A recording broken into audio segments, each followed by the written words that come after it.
Naturang pagkakataon ang naibigay sa ilang bata sa Mandaluyong nang maturuan ng basketball ng NBA player na si Richard Rip Hamilton.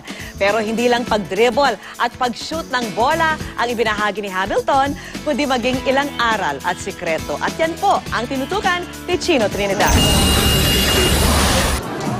Patpatin at mula sa maituturing na maliit na probinsya ng Coatesville, Pennsylvania. Walang nag-akalang makakarating siya ng NBA at makapanalo pa ng world title kasama ang Detroit Pistons noong 2004. Ito ang storya ni Richard Rip Hamilton na bumisita dito sa Pilipinas upang magturo ng basketball sa mga bata ng Ormoc. Ngunit dahil sa Bagyong Ruby ay sa buhayang bato sa Mandaluyong niya ibinahagi ang ilan sa sikreto ng kanyang 15-year NBA career. At sa mukha ng mga batang ngayon lamang niya nakilala ay tila nagbalik din siya sa kanyang kabataan.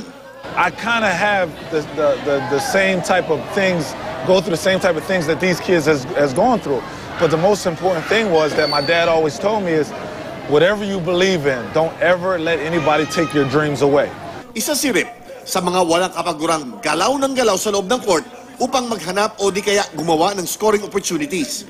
Pagdating naman sa pressure situations, wala siyang kakaba-kaba kahit na siya ang huling tira kung saan nakataya ang pagkapanalo o pagkatalo ng kanyang koponan. Ang sikreto ay mula sa turo ng kanyang ama. The game of basketball is not pressure, it's fun. It's something that we do as an enjoyment, it's entertainment to our fans, but pressure is trying to put food on the kids' table. Para kay Rip, ang basketball ay daan lamang para magampanan niya ang kanyang itinuturing na tunay na misyon sa buhay.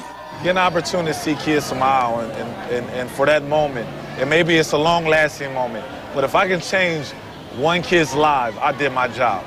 So that's my thing, is just to continue to be around them, continue to talk to them, continue to give them a vision so they can believe in their goals and things they want to accomplish. Chino Trinidad, Nakatuto, 24 Oras.